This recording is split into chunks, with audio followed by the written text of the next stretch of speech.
Mesdames et messieurs, bonjour. Bienvenue au journal scolaire du matin. Nous sommes heureux de vous retrouver aujourd'hui pour vous tenir informés des dernières nouvelles, des derniers événements marquants. Voici les titres. Incendie tragique à l'école Sainte-Marie de Nongo. Un élève ouvre le feu sur ses camarades. Incendie au marché de Madina.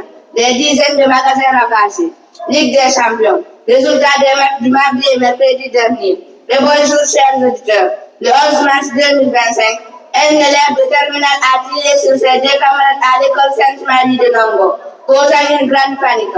Les élèves blessés ont été transportés d'urgence au CMC de la Touma et une enquête est en cours pour déterminer les raisons de l'incident. Le reportage avec Fatima Bintarafi.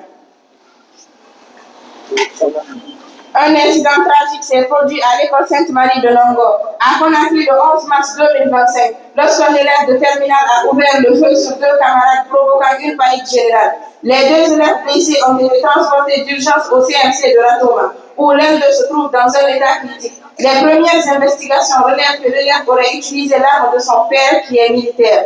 Une enquête est en cours pour déterminer les motifs de cette agression et les autorités ont renforcé la sécurité autour de l'établissement. Cet incident a choqué la communauté locale.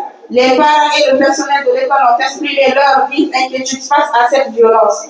En réponse, des mesures de soutien psychologique et des programmes de sensibilisation sont envisagés pour les élèves afin de prévenir de futurs incidents similaires. C'était Fatima Bintarafi pour le club de la presse du complexe scolaire Lumière de Guinée. Mercredi soir, un incendie a ravagé le marché de Madina à Conakry, détruisant plus d'une vingtaine de magasins. Bien que des pertes matérielles sont énormes, aucune perte en vie n'a été signalée. Suivant Mamadou Ali Diallo.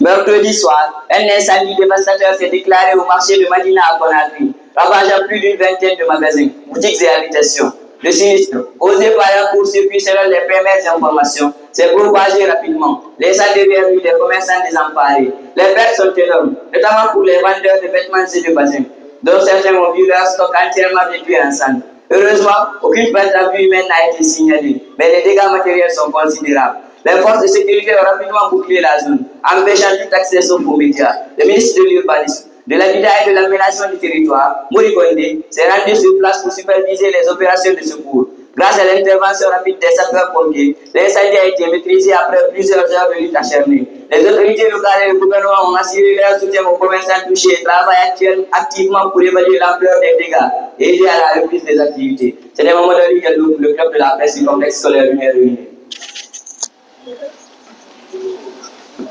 Sport football.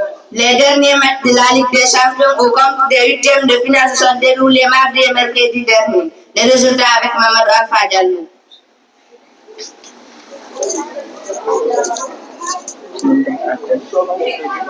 Les matchs de la Ligue des Champions de mardi et mercredi dernier ont fait des moments palpitants et des résultats surprenants. Mardi, le Paris Saint-Germain a réalisé un exploit en battant Liverpool 1-0 à Anfield grâce à un but de Dembélé à la 12e minute. Le match s'est terminé par une séance de tir au but où le gardien président Donnarumma a brillé en mettant 2 tirs, permettant ainsi à Paris de se qualifier pour les quarts de finale. Le même soir, le FC Barcelone a dominé Benfica à Lisbonne 3 et avec des performances remarquables de Lamine Yamal de Rafinha. Mercredi, l'Inter Milan a remporté une victoire 2-1 contre Feyenoord de Rotterdam, se qualifiant ainsi pour les quarts de finale pour la deuxième fois depuis 2010. Le Bayern Munich a également brillé en battant Bayer Leverkusen 2-0, consolidant leur place en quart de finale. Le Real Madrid a remporté son match de retour contre l'Atlético Madrid lors des huitièmes de finale de la Ligue des Champions, se qualifiant ainsi pour les quarts de finale après une séance de tir au but intense. Ces matchs ont non seulement fait des mois palpitants de suspense et de joie pour les fans, mais ont également mis en lumière les talents individuels et les stratégies d'équipe qui font de la Ligue des Champions une compétition si captivante. Voici le calendrier des quarts de finale de la Ligue des Champions.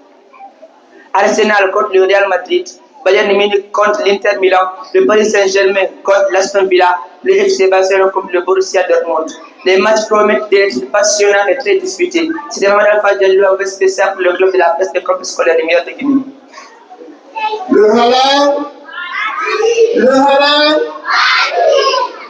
Merci de nous avoir écoutés. Nous espérons que vous avez apprécié ce journal scolaire du matin. Restez informés et passez une excellente journée. Retenez que la vie n'est qu'un théâtre où chacun vient jouer son rôle.